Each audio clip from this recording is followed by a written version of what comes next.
so deep. It might cause others to crumble,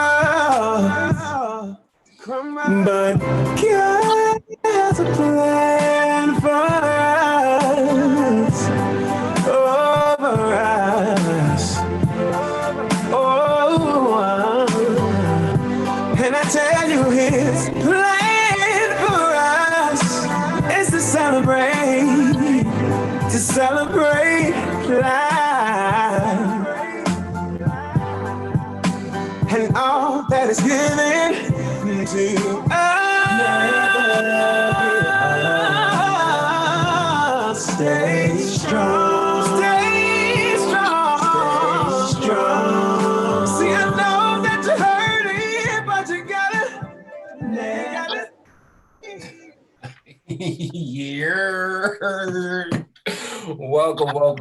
Welcome to Iron Perspective Radio, episode 18 Living in Color. Excuse me. I'm so used to my childhood. Living in Color. I am your co-host, Jorel H. Whitfield. And I am Nasia Alam, and thank you guys for being here with us today. We're gonna get started. Oh, okay, we are all here. Jorel, you want to start? Okay, so we're gonna jump right in this because we got a wonderful loaded guest list today, and I'm gonna prompt this and say, like I told Nussie, I was like, I really am exhausted and I don't want to talk too much about this, but I'm very passionate about everything that we bring to the Iron Perspective table. But the conversation that we're going to lead today, I'm glad that we get to open it to some different people in different parts of the country and get some different perspectives. The title of the episode, as we said, is Living in Color, and we wanted to kind of talk about the recent events and what's been going on outside of COVID, outside of our Looney Tunes president and other things.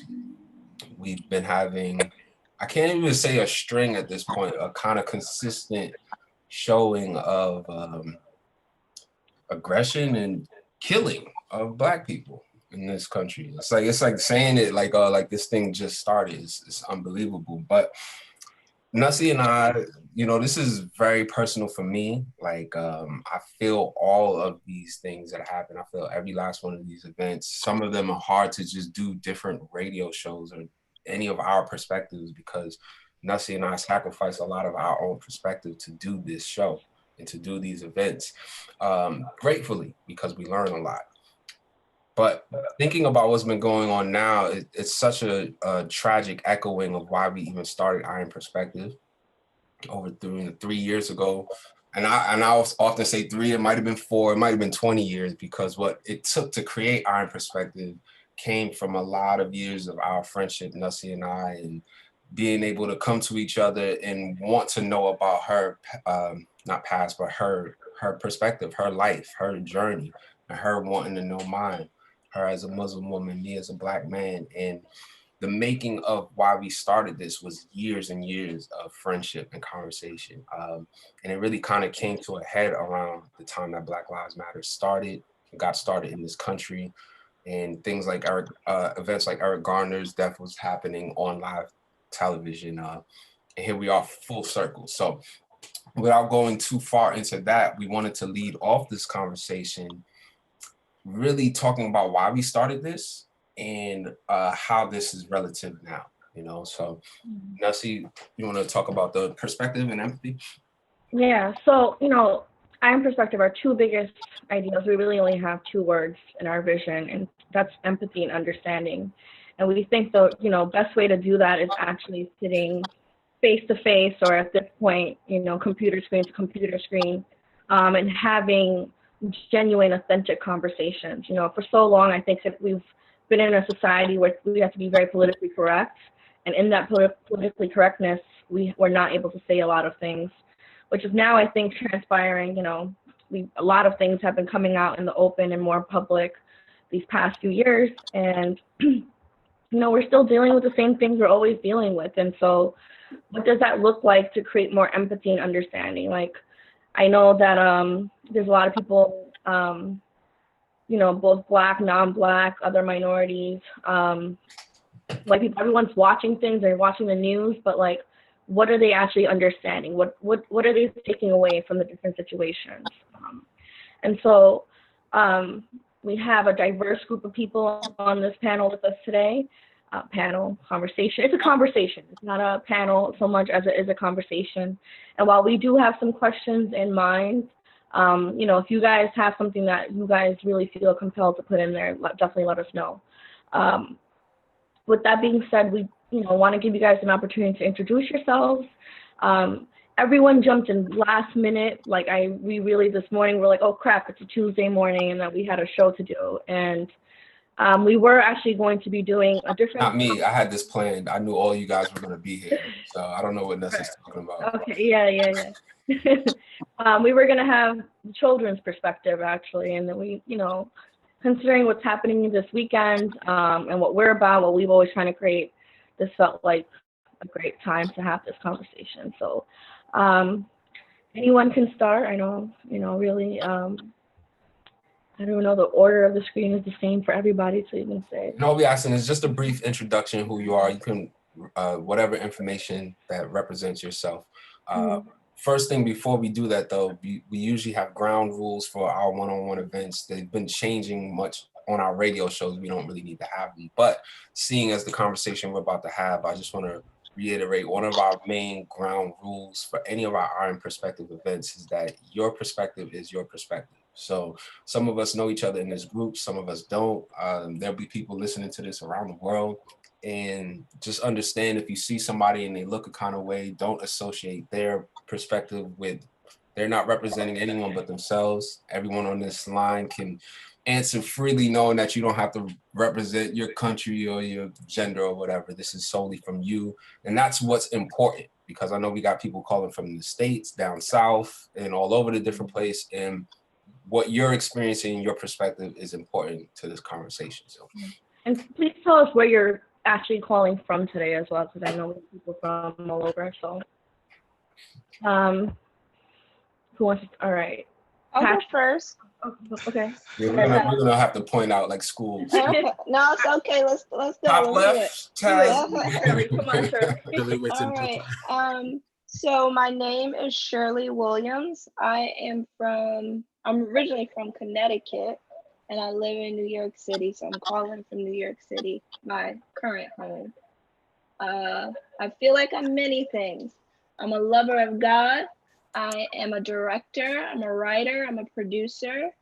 I am also an advocate for people of color in the media and entertainment space. I help run a group called Who You Know, who has about over 11,000 members, who are all people of color within entertainment, and we support them in getting education, advancing within their careers, getting jobs, increasing in knowledge, all that jazz. And I'm a super auntie too. Super auntie. That's the first time I heard that. That's amazing. Nussie's just an auntie. That's a real job. Super auntie. There's a few of us on here. That's awesome. Thank you, Shirley. Taz? Hey everyone, I'm Taz. That is really hard to follow, Shirley. I'm also an aunt. I'm not sure if I'm a super aunt. I'm more like an obsessed aunt. But she is the love of our life and love of my life.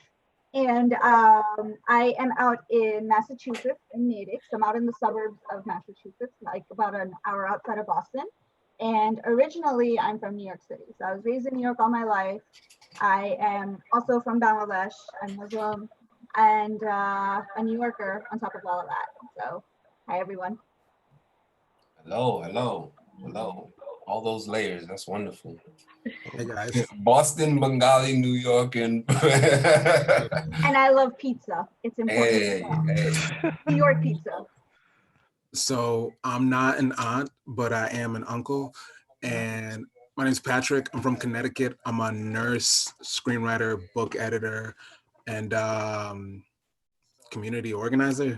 And so, yeah, lived in Connecticut my whole life, worked in Westchester, and it's been an interesting 2 months for sure. All right, thanks, Patrick. Hello, everybody. My name is Carrington. I go by CJ. I'm a brother. I'm a son. I'm an uncle. I want to be a super uncle too. Shout out to Shirley for shouting that out there. I'm an educator. I'm in the arts. I'm a creator. I'm a producer. All these type of things. However, in this moment, in this time, I am me, and I would like to say that it's important for us to just recognize. Again, if we're speaking from our perspective, I am me. I'm a Black man. I'm here to give my perspective. Thank you guys for having me. All right, appreciate you. Thank you, man. And certainly last but not least. Hi guys, I am Rachel, and I don't even know where to start. I am a Caucasian woman that grew up in the Deep South. I am in Atlanta, Georgia right now. I just moved back here from Brooklyn. I have lived all up and down the East Coast. I have, let's see, I've been a dope dealer. I've been a drug addict. I lost 3 kids looking at 15 years in the feds over 10 years ago. I am currently an accountant. I am a community organizer as well as Patrick. I read oracles. I keep crystals in my bra. I meditate and speak life into existence. And I am glad to be here to give my perspective. That's amazing. Thank you. Thank you. From that, I always have questions, but 2 very important questions. One, what is the Deep South? To someone who's from the South, because New York is the Deep South is a whole different opinion. So what is the Deep South? I think I use that in this situation because of, it's like once you get below Virginia, color is very relevant. And so in my perspective, that is what that means to me. I think that Mississippi and Alabama is even deeper and it's scary, but I am in Atlanta. So it's a little north of, a little more north than Mississippi. Okay. Yeah, I wanted to get that clear. That's how I felt as well. And the most important question, like this is a mind-blowing question. Nussie and I almost broke the internet trying to figure this out. What do you call yourself if you're from Connecticut? Yo, I have no idea. I'm just from Connecticut. we could not, for the life of us, figure out. We're Connecticans. Why were y'all trying to figure that out? Because they were trying to come for us. That's all. Out of control. That's so funny. It's funny because we got 2 people from Connecticut. Nussie, I was talking, and it came up, and it was just like Connecticut. Okay, so there's no answer. That's why I was saying. New Yorkers over there. It's a very serious question. The ones that are in between Boston and New York. There it is. So many perspectives. Whoa. Spicy. It's all right. That's your perspective. Like one word, it's something, funny in this moment, but one word, we can ask one word and people will have a million different perspectives on what that is or what that could look like. And I think one of the reasons we did start all of this is because we realized getting people in a room with different perspectives is it's not a small thing to do. It's a difficult thing to do because people think that they're going to have an argument or it's going to be a debate or some kind, right? And the biggest goal for I Am Perspective is really creating like a sense of unity and peace and what that looks like. And so Jarrell and I had many conversations over why we would even do something like this. As he mentioned, him being a Black man and me being a Muslim woman, what is it that we have to learn from each other, right? And what is also our responsibility with each other and making sure that the other person has their freedom and their rights, right? We really, I think, started right around the Black Lives Matters movement. And right alongside that, there was a lot of also, another wave of Muslim backlash. And my personal question to a lot of my own family members is, what do you think our role is in this movement and in this fight? What do you think your purpose is in this, right? And people had different perspectives and different opinions until it also affected them. And so I'm of the mindset, of the mindset that as long as anyone's having some sort of persecution, anyone's not being treated fairly, that we all have the opportunity of not being treated fairly, right? So this weekend, we had some interesting events. They're not even new events, right? Jarrell, you can kind of speak onto that. It kind of sounded very similar to when we first started, some of the same things that are happening now. And so really the question in putting this whole group together is, whose problem is this? What's happening in this country? Whose problem is it? And really anyone can start off answering that and what your perspective is.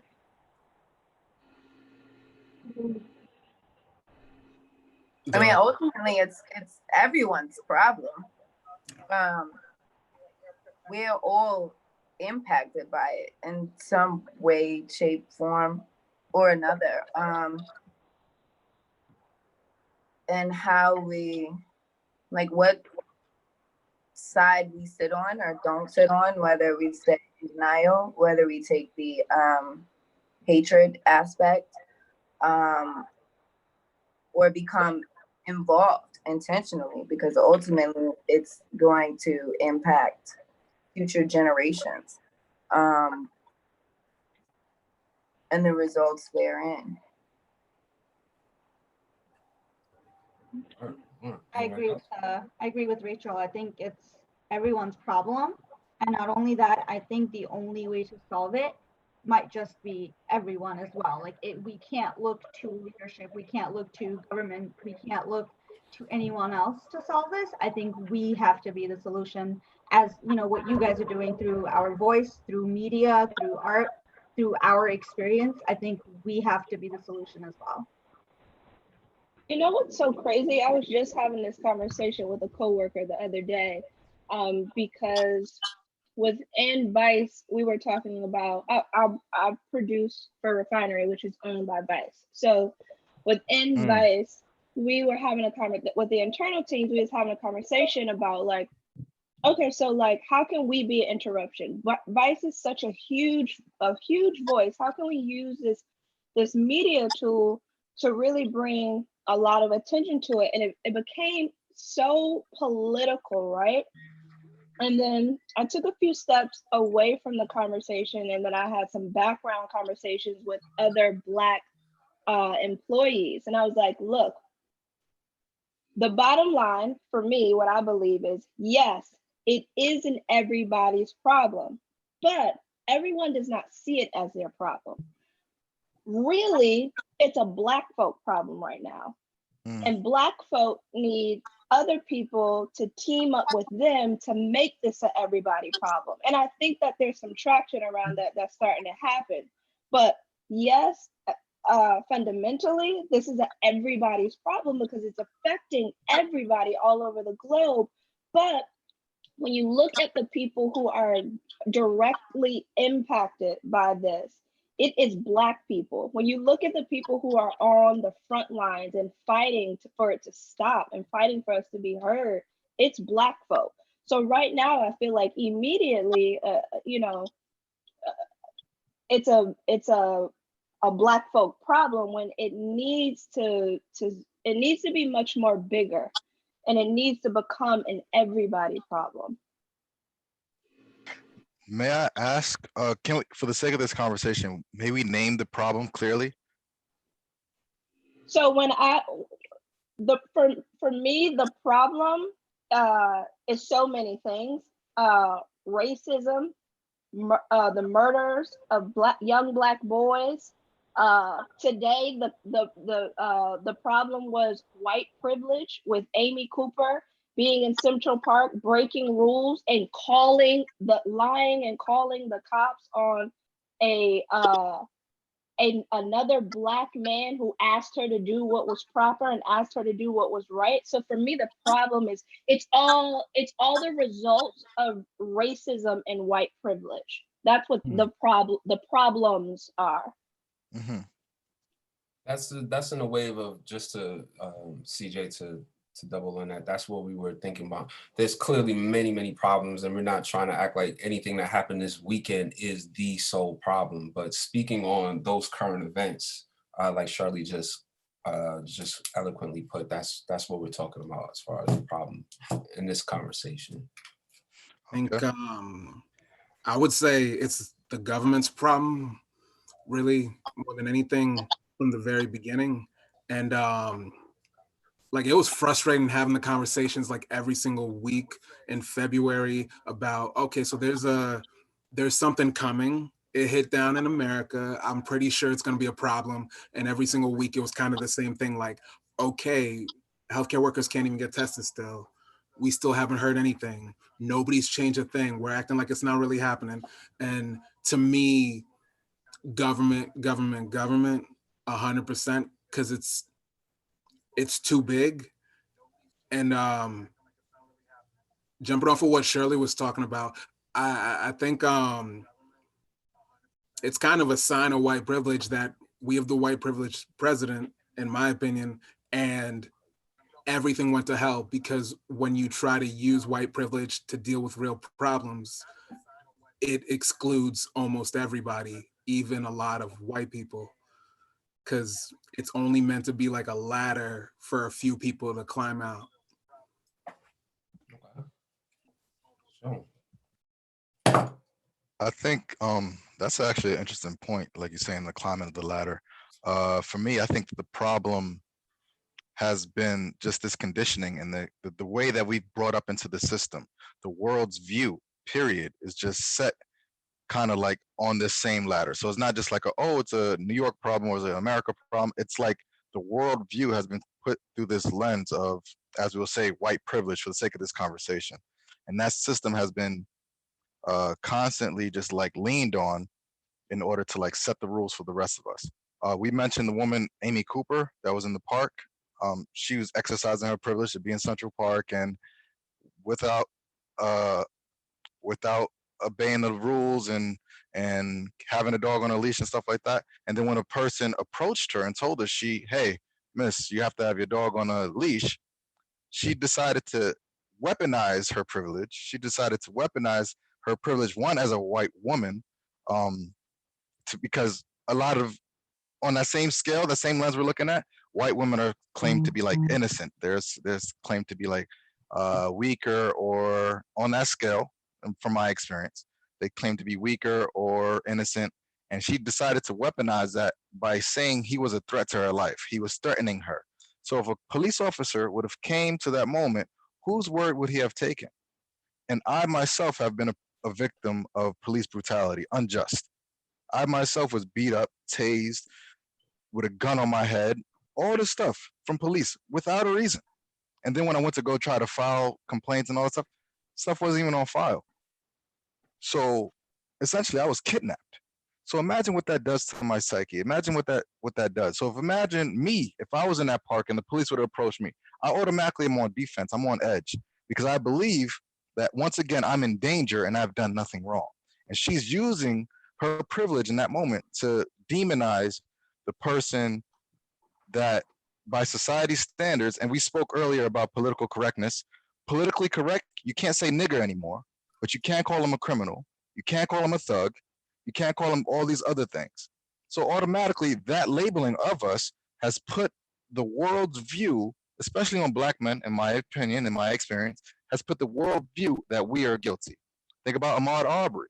Think about the gentleman that this morning was killed. Just think about like how this has become a thing. And we're not necessarily desensitized to these behaviors. We're not desensitized to these actions. It's just become kind of like open season. And it's very frustrating to try to like operate in that. I myself also at the beginning of this pandemic, I went to BJ's. I had the mask on. Thank you to I Am Perspective, I Am Protected for the mask that I've received. But this is the very beginning when I just had a regular bandana on my face. I'm walking out of BJ's and I get stopped by 3 cops. Like, hey, let's see your bag. What's going on in your bag? Dude, I'm covering my face. Like, we're supposed to be covering our face. I didn't even touch anything in the shelves. I'm walking out and I get harassed. Really? So when we say that this is a world problem, I think we got to look at it too as the old systems and like how that has influenced what's going on with the new system. We have to really right now be intentional around attacking that system and attacking what is accepted as true and what is accepted as normal. We are quote unquote in a new normal. Let's make sure that we throw off old standards and understand what's going on now. It's been years, it's been hundreds of years that people have been oppressed in this type of way, and it's very dangerous. Imagine what that does. So not only am I dealing with trauma as a person being victimized by police, not only am I dealing with trauma that's associated with poverty and lower income status, not only am I associated with trauma of being a black man in America, I'm now being associated, now I have trauma from COVID. And should I cover my mask? I mean, should I cover my face? Should I walk out like this? Am I still threatening? Like, if I was threatening before, imagine what I look like when I'm geared up. It's just wild to me, but I'm sorry I went on a rant. Cool. We understood that there might be a little bit of rantage because this is what happened. And we're in a day and age that somebody speaking passionately is a rant, you know. We're gonna be mindful of the time we have here with everybody, but like we understand that's Nussie and I knew we weren't gonna be talking too much during this time because of just that. I just want to point out quickly that within those answers, those were totally different answers. You know, they had similarities, but that's really at the heart of what we're talking about when we get into perspective. Now, this is within 5 people. What happens in a room of 500 people, in a room of 5,000 people, in a room of 300 million people, which is what America is, right? We placate, like we're this united thing, but just in this small Zoom, we have all these different perspectives. And really what all you guys have said is why we started this. Specifically what Shirley was saying was a conversation about, for me, of like, why is this a Black issue? You know, because it very much is a Black issue when this is a police, and if we're going to just talk about police killings, you know, police brutality, this is police that police everybody. You know, they might do it differently and justly, but like ultimately we all have to deal with the same system. So how do we get people involved with some of the things that you were saying? And that's what the idea of perspective came from. So I want to kind of throw out there without leading too much, because I've heard everyone say the word, and Nussie and I, we like, that's our word, but that's personal. But we hear people say the word a lot, so everybody knows what it means, right? Everybody's familiar with perspective. Why? And I think everybody understands what we're doing, but why is perspective important in cases like this? Why would it be important to get these different perspectives? Why do your different perspectives matter? Empathy. Empathy? All right. I remember when they showed all them kids down there for spring break in Florida, and I'm like, why is it easy not to think of anybody but yourself? I think that is important for folks to have their perspective and to be able to relay their perspective, simply because now you have an opportunity to understand a little bit better. If I didn't tell you that I was assaulted by police, you wouldn't understand that. You wouldn't know that. So if you saw me react a certain way to police, you'd be like, oh, why is he not just following directions? You didn't know that.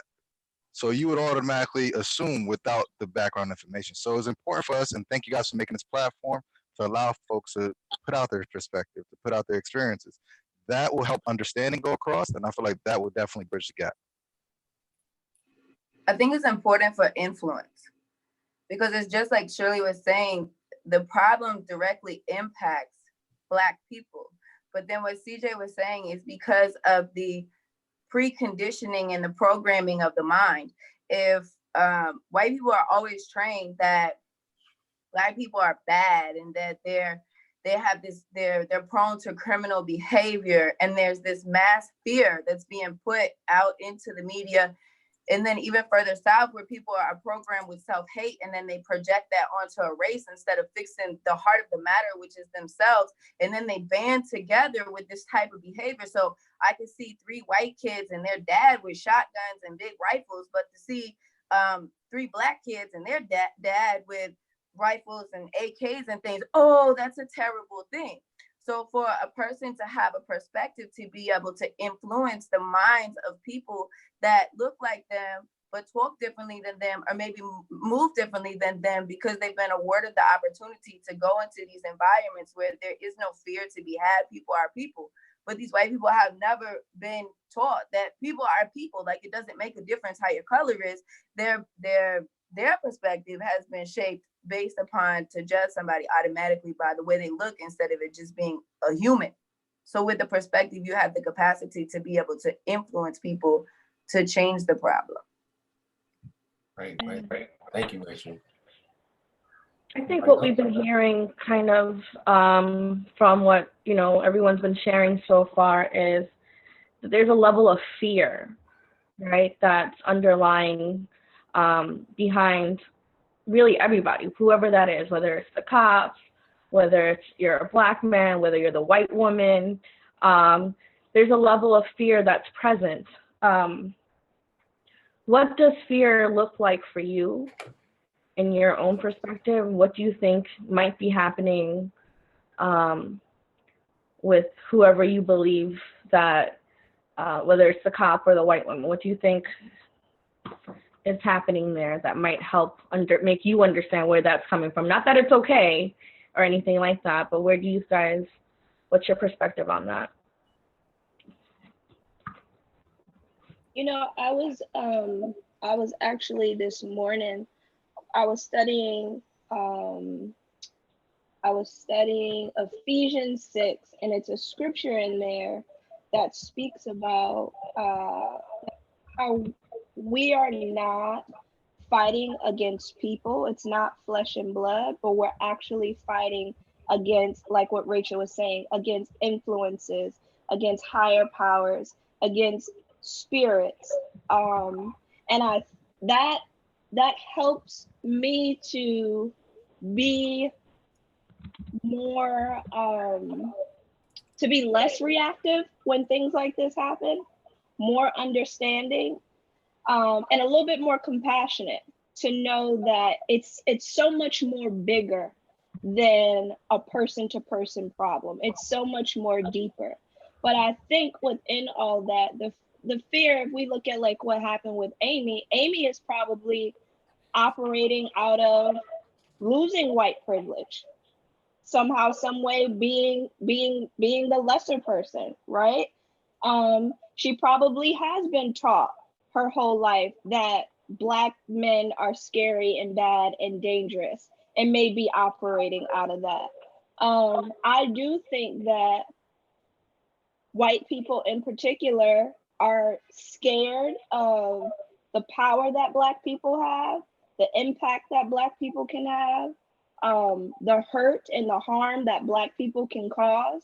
And I do think that a lot of that is why we see a lot of these problems. Like, if you go all the way back to, Willie Lynch and all of these things on what was taught to slave masters as to how to control and to tear down Black people as a way to continue to master them and to control them. It was all based out of fear. It was all these tools and tactics were used to destroy and to kill us, so that we could never, quote unquote, measure up, or we could never be on the same playing field. And those same habits, those same ideas, those same belief systems are being carried on unto this day. It just looks different for some. I remember hearing that equality for people with privilege feels like oppression, and that's exactly what's coming up every single time to me. Like, when they keep talking about Karens, I feel like Karens are people who don't understand why they're not getting what they were promised. And I got a lot of those in, my town, my area. And it was wild. Once everybody had to put a mask on, so many of them just didn't want to. And I'm like, do we need like Geraldo Rivera to knock through the back door of some of these hospitals? Because it's happening right now, and y'all are acting like it's sweet, but it's not. And like, bringing it back to the race conversation, I remember it broke my brain when I heard that they didn't kill MLK until he wanted income equality. it wasn't about race. He had settled a lot of the race thing, and he knew we have to integrate because you might not care what happens with these black kids over there, but if they go to your schools, I bet you're not going to make your school worse. You're going to actually notice them and things will change for them. And then the next step was we can't have a ghetto everywhere. America's too rich. America's too rich for there to be the trailer park everywhere. We can figure something out. And like Shirley was saying, a coalition of not even minorities anymore, they're becoming the majority, has to get together and realize like it's rungs on the ladder. Like you're not, I haven't seen a class of people get treated like they shouldn't exist so quickly in America since 9/11. But all of a sudden you go to a Chinese food place, you can't find a soul.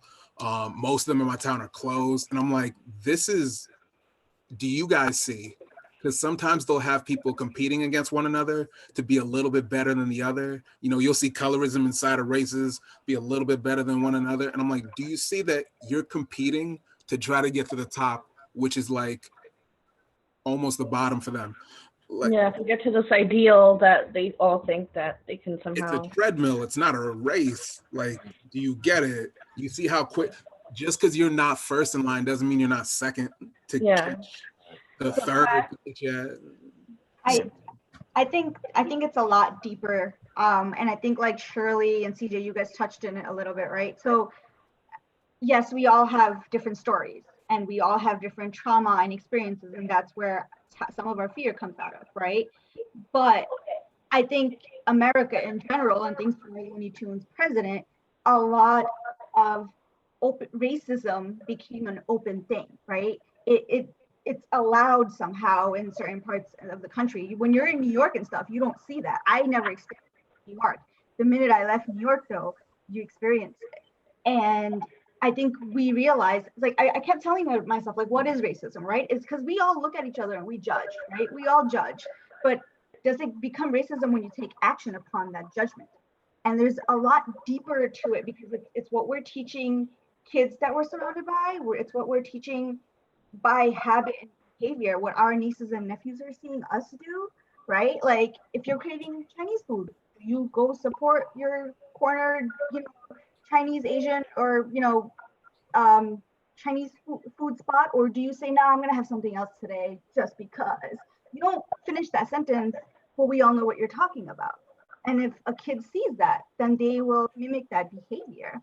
So white privilege also comes from that as well, right? And there is a us and they here, and they are definitely afraid that we are going to make the game, right, the school, or the I guess, like, even looking for income and everything else, that we're looking to make the game field a lot more equal versus which it has never been. It has never been equal.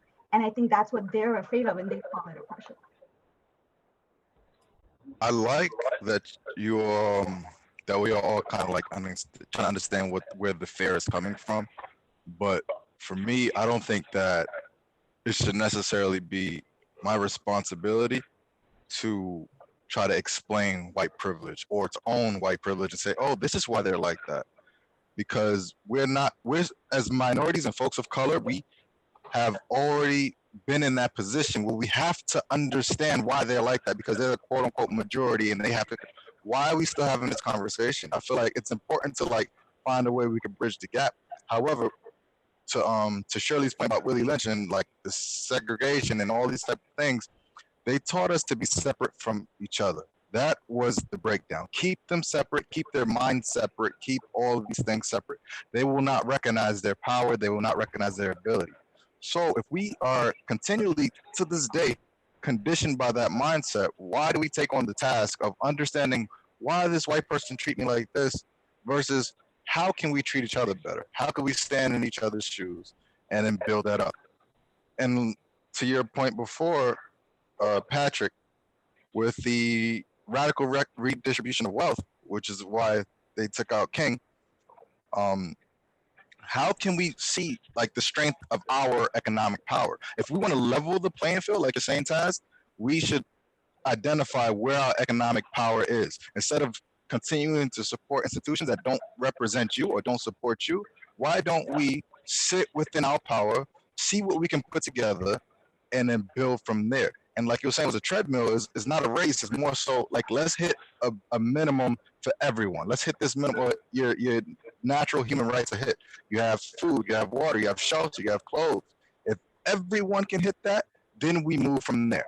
But for us to do that, we have to look out for ourselves first. Like, I feel like we should not continue to compartmentalize white privilege and try to understand it through their lens to why it's affecting me this way. What can we do in the face of that? How can we support each other? How can we continue to move? Said I didn't want to talk, and now I'm getting all of this. Ooh, man, no, this is wonderful. Thank y'all. Thank you all. I have so much to say, but I do want to just ask questions. I'm not going to talk a lot. Man, that's very powerful because, again, Nussie and I, we have so many of these conversations outside of IAP. Like, we have to, we have to have these conversations for her to understand me and me to understand her and us to do this work. And without going off the hinge, man, I often make this thing about history and why it's important, why perspective of what Black people are going through is important.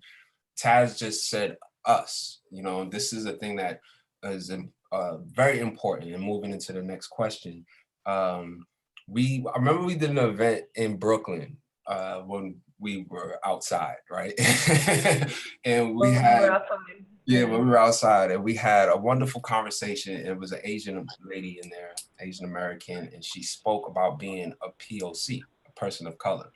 And we had a Black man in there, and like as soon as she said it, like he was like, huh? He had his hand up. He immediately was like, he had never heard. He wasn't trying to be an asshole.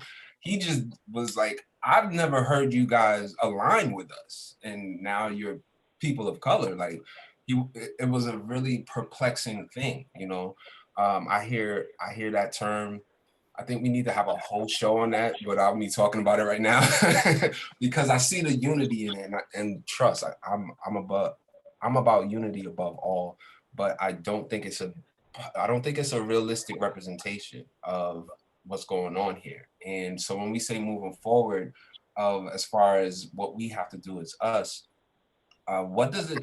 Because we established these problems right now as Black problems, even though these Black problems affect all people of color.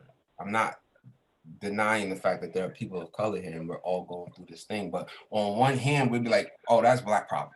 We don't really, I might be, brown or whatever, but I don't really have to worry too much about that kind of Black problems, and we started off with some solutions of how we all get to that place. But we're gonna throw out here now, what do you think? And we're gonna put this out for the ladies first, and then gentlemen, you can answer afterward. What do you see are the roles of non-Black people in the moving to us? Because I've heard what Black people need to do and what, or what CJ just said is like, it's an exhausting feeling to try to explain white privilege. It should be like, hey, read the package. Y'all are here. Read the ingredients. So what do you think? Yeah. I think there's unity in trauma. I think, again, like with everyone's stories, that same man that, harassed or judged a Black kid with a hoodie on can also then judge Muhammad that's wearing a hat and just came out of the mosque, right? Because he must be part of Taliban, right? So I think people that judge and have the authority to take action, they're the ones that we have to worry about, right? And it's just going back to that same bad guy can be a bad guy to many. It's not just that one person. So I think there's unity in all the stories. Okay. So what do you think, you as a person that's not Black, right? What do you think your responsibility and your role is in being more proactive, right? Like, so that it's not just a Black problem. Like, I hear the unity, like, we're all in this together, but it's easy to say that, we're in unity and then kind of take a step back because it's not affecting us, or it's not something that we're dealing with on a day-to-day basis. So what is then the role of us, other, people of color, or however that you want to identify for yourself? What does that look like in your day-to-day interaction?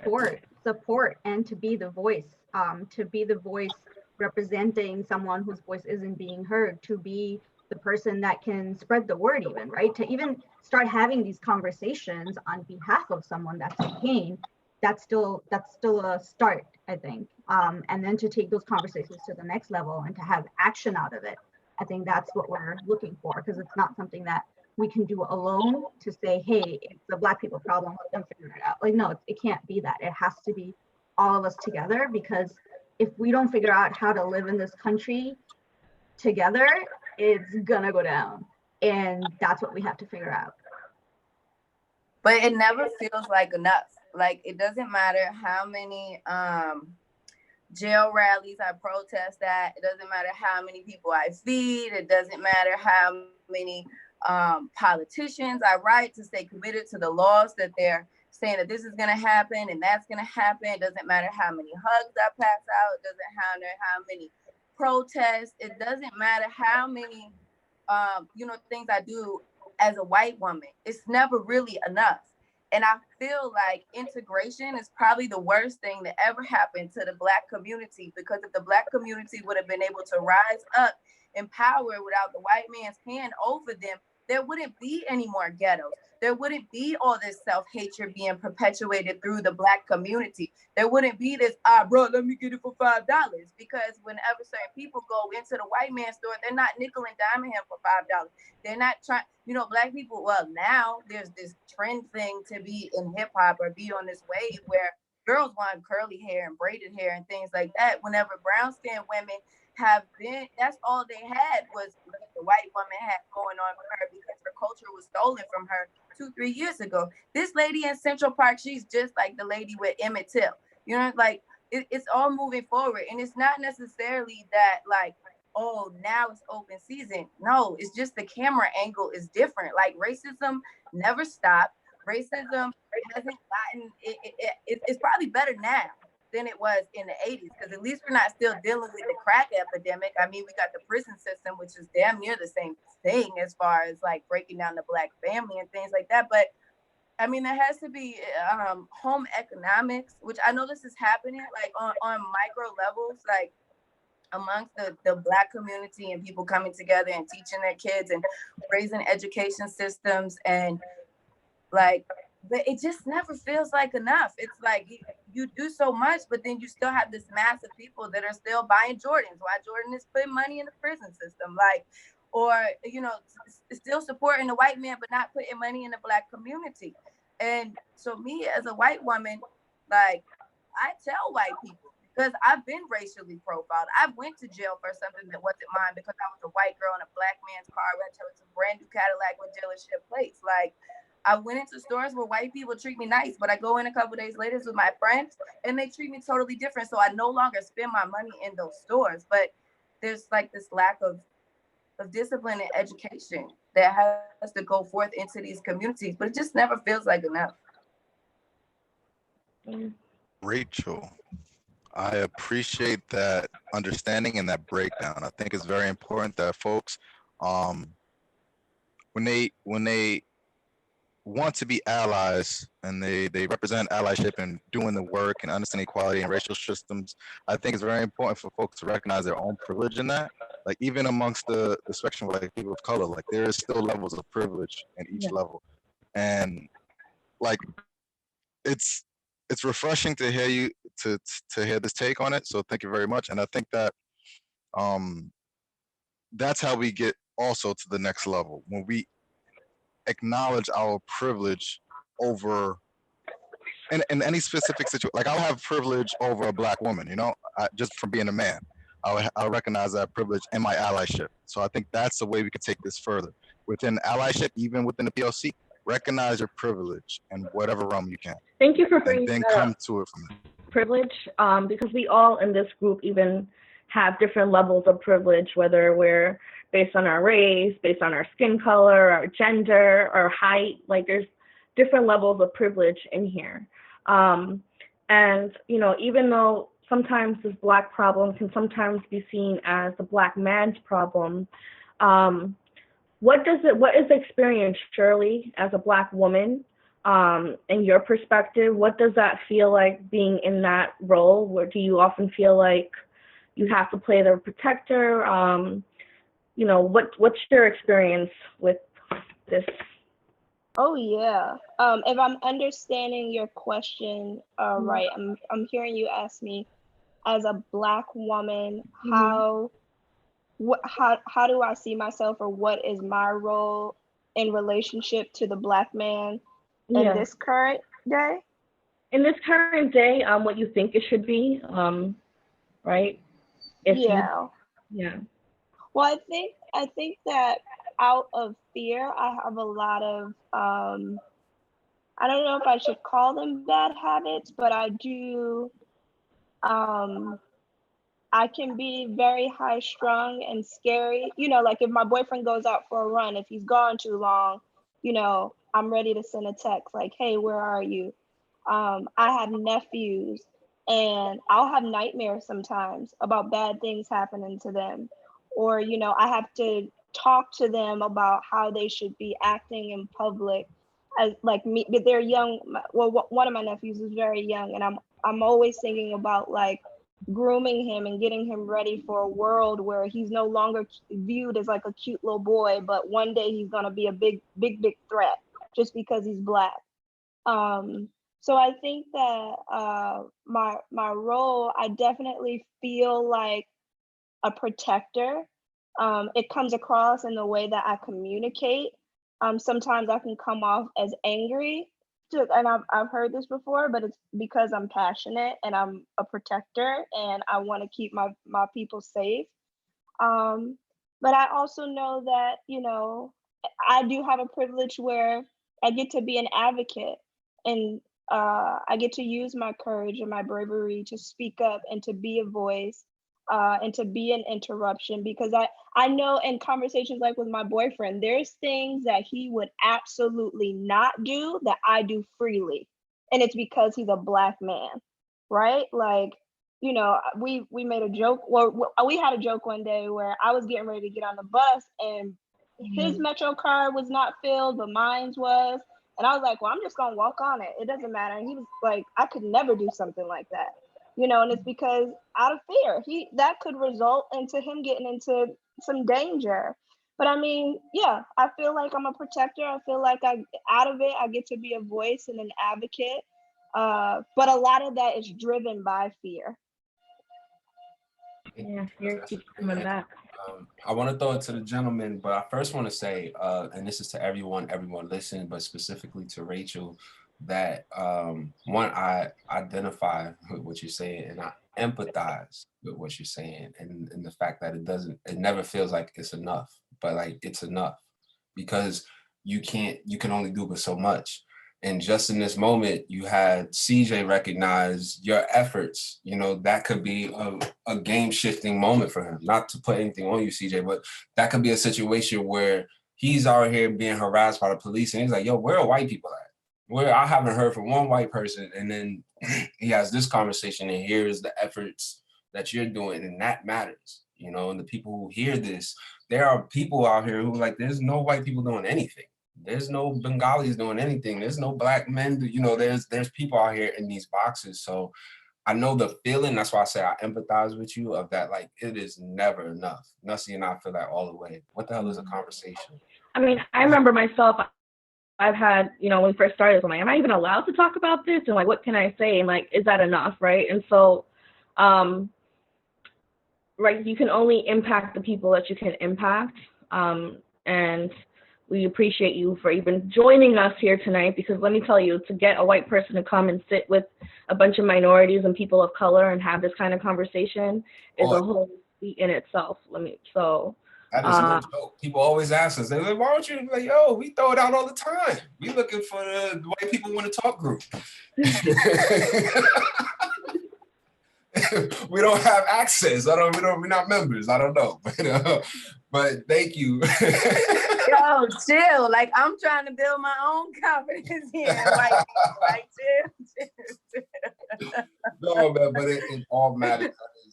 That is a beautiful gem that we've got from doing this work. There's times that we've walked away from events and there's been 5, 6, 7 people in there, and the things that we've uncovered have gone and traveled with those people for the rest of their lives. And then that's what comes in what you said and what Taz said of what we solely believe is conversations. Somebody else believes that rallies need to happen and voting needs to happen, and we're not against all of that. All of it needs to happen, but like pick your shit and go with it, and don't worry about how much it's going to affect, because now conversations get to happen. So, with that said, Patrick or CJ, you want to go ahead with that one, and back to the question of what do you feel is the role of non-Black people in dealing with these problems? Gotta pinch the middle. That's the only way. Like, I get where Rachel's coming from, where you do so much and it feels like so little. Like, even for the people I take care of, sometimes I'll feel like, yo, I should be at the hospital or something. I should be taking care of more people because I'm lower risk than, these people that are getting out of retirement to come back, and, they're there for like 2 weeks, 3 weeks. They're down, they're a patient now. And all I keep thinking is like, a machine built this.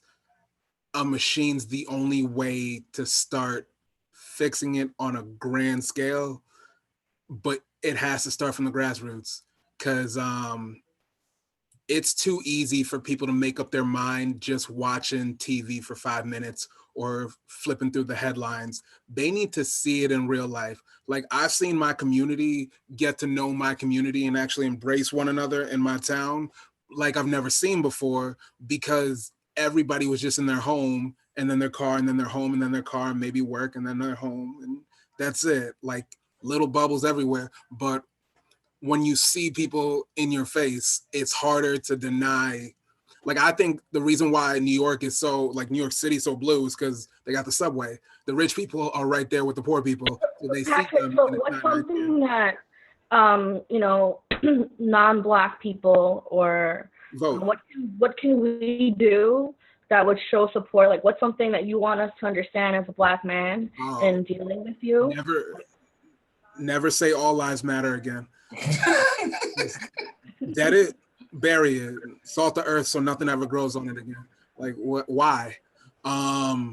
Recognize when you're getting played. Next time somebody says Zimmerman anything, stop asking what, other than the things to not do. Support Black business. Be okay with people who don't look like you doing well, because it doesn't mean anything bad on you. Because equality means, some people who you help might just rise past you. All right, that's okay because we're all equal in this, right? Or is it only okay to a point? Like, I hope you do as well as my worst, please. Like, I just want the best that's left over from me. Like, I don't want, and I see that a lot, and it's sort of like a token charity, token philanthropy. Like, I see a lot of people who just want to be the Princess Diana of this, and I don't knock it out. I'm not going to knock the hand that feeds, because at the end of the day, you are doing something. But if what you're holding is, let me just not make this like a third world type of, what third world? Everything was built in the last 100 years. Everything can be unbuilt in the next 20. So build something that sees people as people, instead of, look, the Blacks are doing not as terrible. That was the goal. That's a powerful point, because we hear that often of support Black business, and it's often within our community. And I know that has to be said more and more, because we're children of capitalism. We're the firstborn. Black people are the firstborn children of this country, right? And we've gotten everything first. So I'm not mad at when Precious. It's facts. We'll put pick and prod at our culture and why we do this and why we go buy Gucci and Louis. And I'm like, this is what we were given, So I understand a level of it, but when you start talking about other people supporting Black business, that is a very powerful conversation to even have, because the question immediately is like, why haven't you done it before? You know, what has kept you out of a Black restaurant? What has kept you out of getting a Black sweater or whatever, especially if you know what's going on. And I think that commerce level is a very big deal. So thank you. I remember, what was it? Black Thought from the Roots said, if you are what you eat, are we Chinese? And all I thought was, how is it always so okay that Black people patronize the pizza place, Everybody, the Chinese food place, and all the time? That's a whole other conversation that, But you know, see there's a so Black many store and it's all like, oh, that's the Black store. But do you think, I mean, I'm going to just throw that question out, even like calling something a Black store or a Chinese store, and then treating it as such, like as people, I'm really just asking as another person of color, right? And I support all businesses and all groups. But like, should I be specifically supporting it because it's Black, or should I be supporting them because I want to support them and that they're a business that's worth supporting? I'm just really, and CJ, you can maybe answer that. Oh, I would say to that part. Can you guys hear me? Okay, cool. To that part, I think that it's very important to understand why you're supporting something. Like you said, am I just supporting it because it's Black? I think that allyship and support, as long as it comes from a place of purity, if it's not necessarily like in a space of like fetish behavior, you know? Oh, let me dip my toe in because it's cool. Let me go get my cornrows because it's cool, or you know, like I feel like that has become a thing. I personally would like to support folks that do good business. Like for me, what I'm trying to set up, I essentially want to take my proceeds and put it into other organizations around me. Like say, for example, the people that's doing the work on the ground, the folks that I come to support and I volunteer with. So it goes directly into the community. So it's not necessarily like, I want to know what your politics are before I support you. I want to know what it is that you stand for. Like, what is it, like, what's your code? Like realistically, I feel like that's something that we should all just like navigate through as we support businesses. Like folks aren't eating Papa John's right now because of emails that came out, right? Y'all found out it's cold. Y'all like, nah, we're good, Papa John's. No, thank you.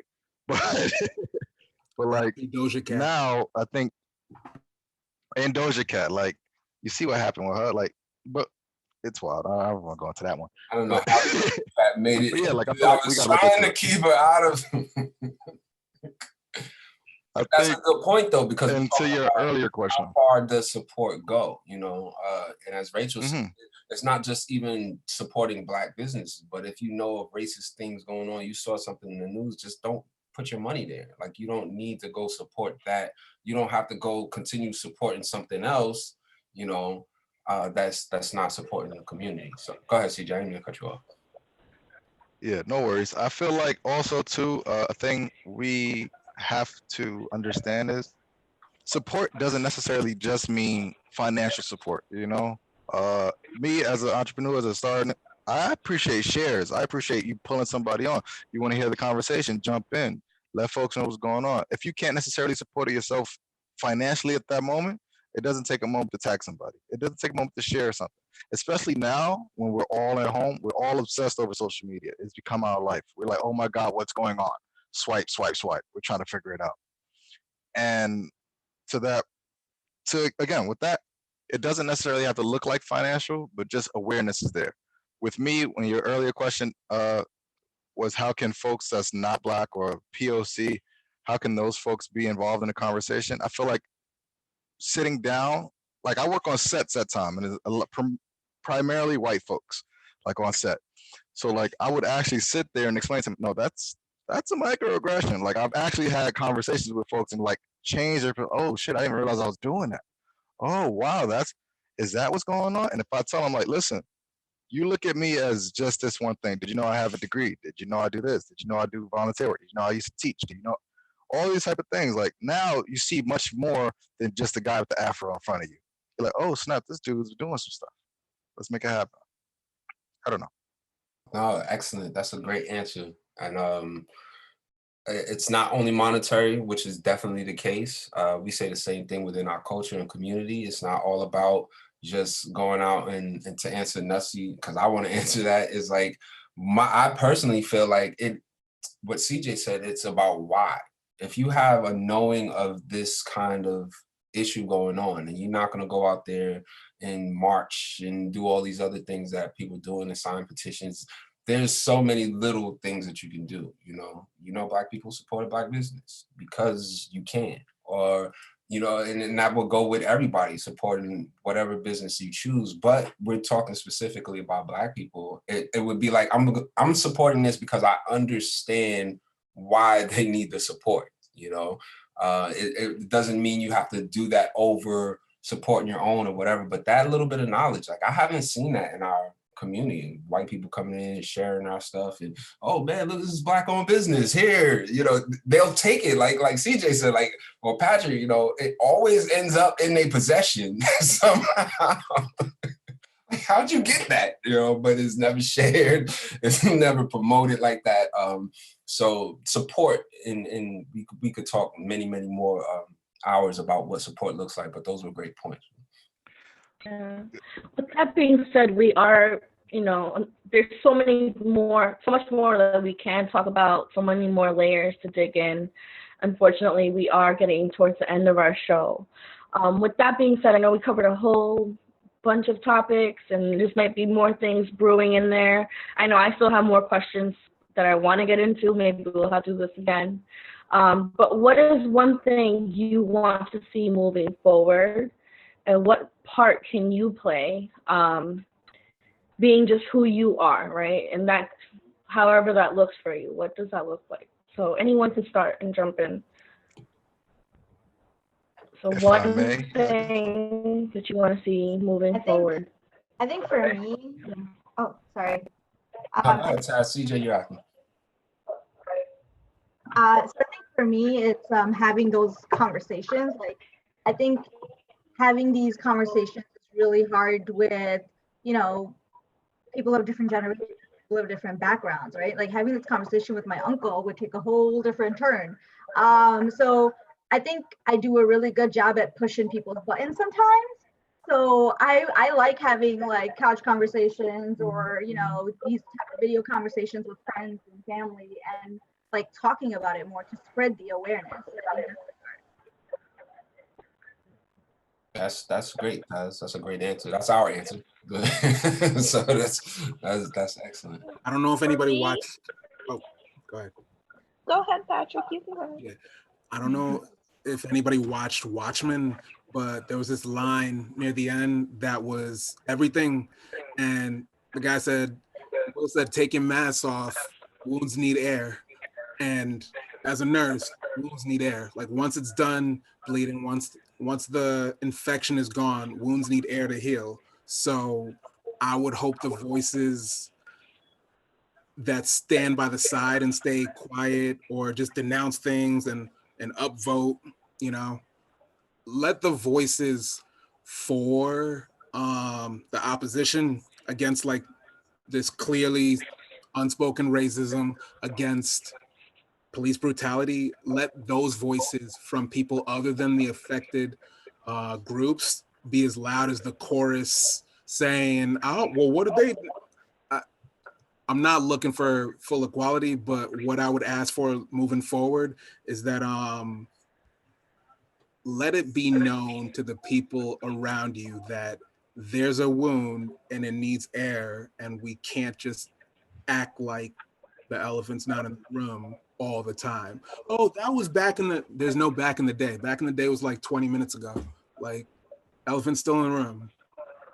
Call it by its name. And something on that, Patrick, for myself personally, for people to share what's happening, right? Like a lot of the times, even on my timeline, as I'm reading through who's sharing what articles, there's obviously a specific group of people sharing specific articles only, and other groups like just tend to pass it by. Like they might know about it, they might have heard about it, but it's not on their mind to share it or speak about it. And something that I was personally surprised by this weekend is, I guess, I don't know, I guess we're home and we have more, you know, the Central Park one, I think I probably saw the most amount of white people share that post out of any other post I've ever seen them posting or sharing in the past. So, I mean, that's a start, I guess. Shirley, you wanted to go? Shirley? Yeah, I was gonna say, what I would like to see moving forward is fair justice. Or, you know, I don't know if I should use the word fair because justice is justice. Justice. There's so much justice is not being served that my people are due to receive.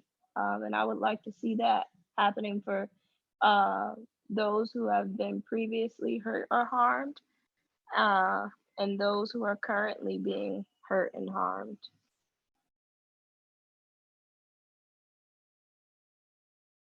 Wonderful. Thank you, Shirley. Yeah. CJ? Yes, to that point, justice is definitely up there. But never forget, slavery was legal.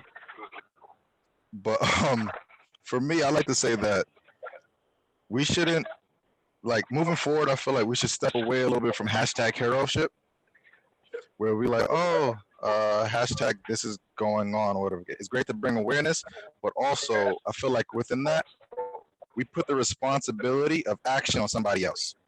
We all have the potential to be heroes. We all have potential to be saviors of ourselves and our communities. We have to be active with that.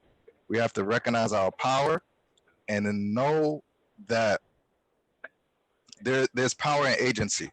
If you have that ability to get up and make a change, do it. Don't wait for somebody else to do it.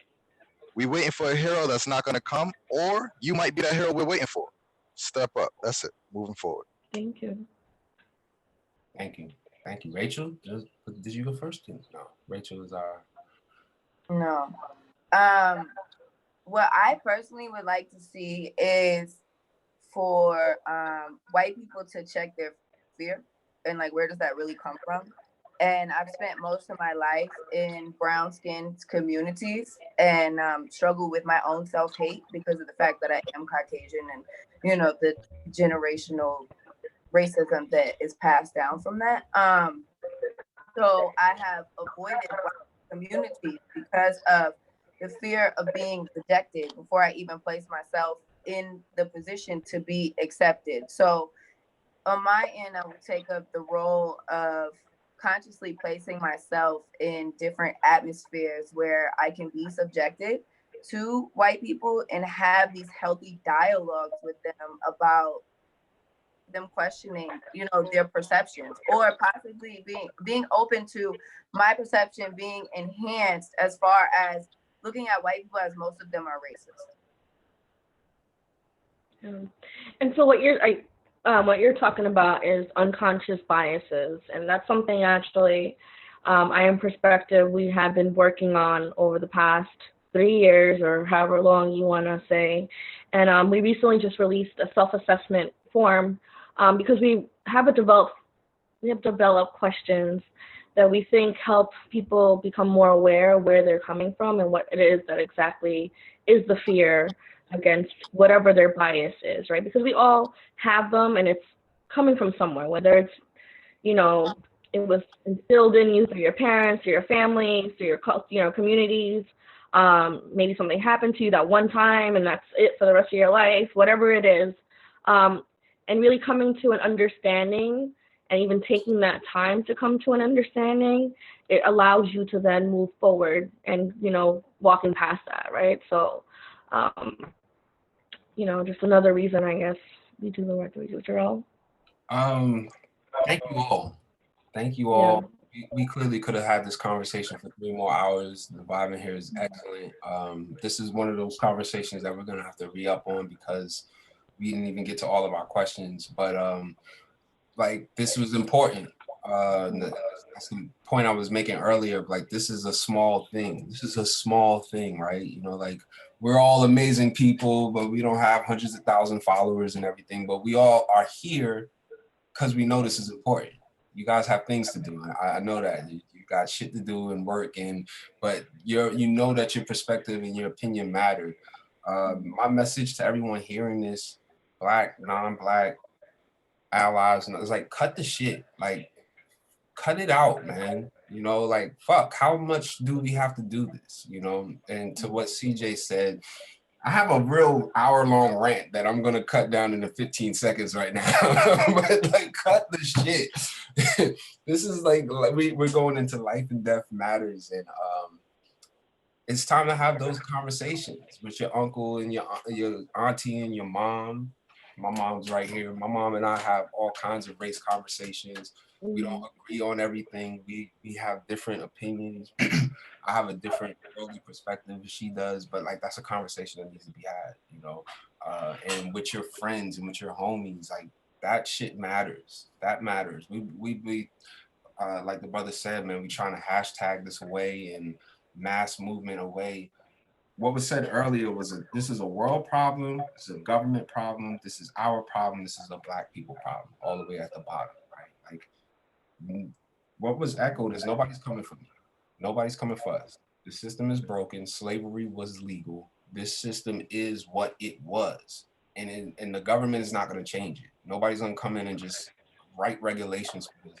This is going to take all of the black people. It's going to take all of our allies. It's going to take Republicans. It's going to take everybody to start seeing these issues. And these are not the only issues. But how can we start even talking about feminism and immigration really if we're not having this major conversation about something that's been plaguing this place since it started, you know?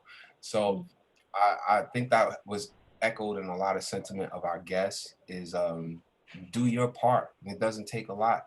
It could just be one conversation. It could be one share. It could be one post. It could be one, I bought a bean pie, damn it. I want to see a white person with a bean pie by next weekend. Like that, make that the next hashtag. And a paper from a Muslim man. Like, we can start where you at, damn it. But in all seriousness, because this is a very serious conversation. You all made excellent. We will definitely have this conversation again. I think we haven't had an I Am Perspective event this month, but we will be back to having some events in June. And we do plan on taking this conversation on a bigger level than just this radio show, right? So we will definitely be sending out those invites to you as well. Before we get off air, thank you guys again really for joining us and joining us so last minute and really sharing with us as authentically as you guys have. We really do appreciate it. Please tell us how we can support you personally, right? So how would we, do you guys have you guys have a website, you guys have Instagram, whatever that is, please let us know how we can support you. For us here at I Am Perspective, you can check us out on our website, www.iamperspective.com. We're also on Instagram at i.amperspective. And you can also check out our subsidiary, our charity portion of what we're currently doing, which is I Am Protected. So that's i.amprotected on Instagram as well. And to you guys, please tell us how we can support you. Anyone can go. Taz, I'm gonna just point out names. Can you hear me? Yeah, I just want to say thank you. Thank you for having me on the show. Thank you for having me here. This was fun. How can we support you? Can we follow you somewhere? Oh yeah, follow me on Instagram, Facebook. You know how to find me. I thought Yeah. she was gonna be the first one to be like, nah, I'm good. I just had a good time. Thanks, guys. Like, please don't need no support. You know, please don't follow me. That's really what she's saying. No, follow me. As a Muslim brown girl, sometimes we're like a little sneaky like that. I've gotten really bad at sharing on social media, but I'm trying to share more. All right. Patrick? Follow me on Instagram at Patrick's All Right, WRITE, and Right Night NYC. Instagram, WRITENITE. And yeah, every week we have on Monday nights, we have a conversation about writing, and it's a space where we come together, we talk about our blocks, and we get intentional about creating. Yeah. CJ Carrington. Yes.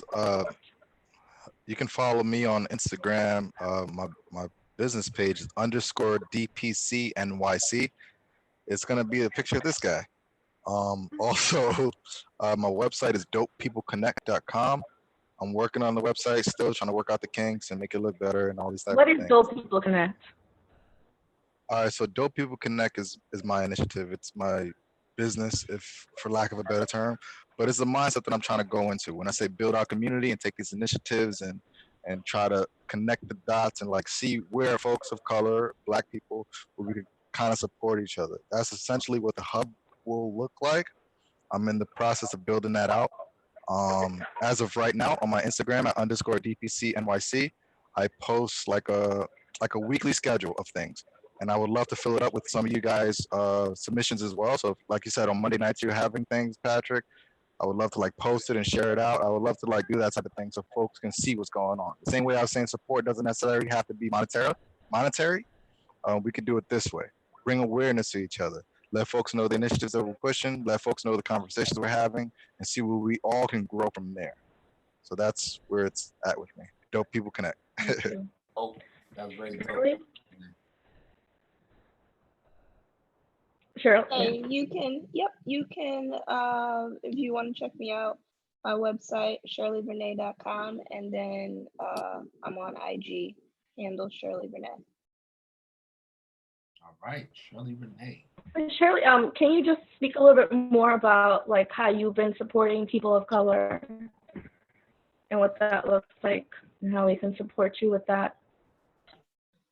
Sure. So one of the big ways I support people of color is, I mentioned at the top of the call, I help run an organization called Hue You Know, and we have a large base of people of color in media and entertainment.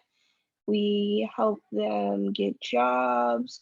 We do lots of mentoring, provide educational resources, just whatever we can to help people advance in the media and entertainment space, where we are mainly the minority, and that's all people of color. I also am one of the leads for the People of Color community group at Vice Media Group. So I support in putting together programming for all of people of color there, which also serves the larger employee community at large. The way you can support is you can follow Hue. If you guys have ideas for programming or resources that would serve as good partnerships or support to the community, let me know. Great, thank you. Rachel? You can follow me on IG at Elevating the Essence 360. So that's elevating _the essence _360. Okay. All right. I think that's it. We got our information, ironperspective.com. You'll be able to find that unconscious bias awareness assessment up there as well. What Nussie was talking about, we have workshops coming for that. We have some really amazing workshops because those kinds of conversations need to happen on a personal level, in the household, in the in the corporation. We had our foot right in the corporation door before COVID happened, but that doesn't mean we're out of there. Because business still goes, and there's industries that are forming right now. I'm not gonna pull all our cards out, but there are industries forming right now that are regulating the industries as they're being created. And a lot of these things that we're talking about as far as inclusion and diversity need to be baked into the industries that are being created. You know, oil industry, electric industries, all those industries were already here before we got here. And we didn't have any say with JP Morgan in them. But with these new industries, we actually have a say. So thank you all. Thank you so much for joining us. It's been an amazing event. It's going to be a great playback, I know.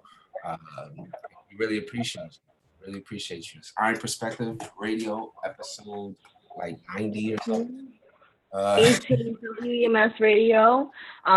Thank you again for joining us today. And shout out to WEMS Radio for hosting us and holding us down. Thank you much. Check us out. Check WEMS Radio out on YouTube, and you can find all of our videos there as well. all right. All right, guys. Thank you. Thank you, guys. Good in the Thank you. Hi, everyone. Bye. Wasn't trying to cop none. From them star blocks, come and take a trip to my block. It's moving non-stop. Every day on my side, hot. Fuck around and catch a pine box.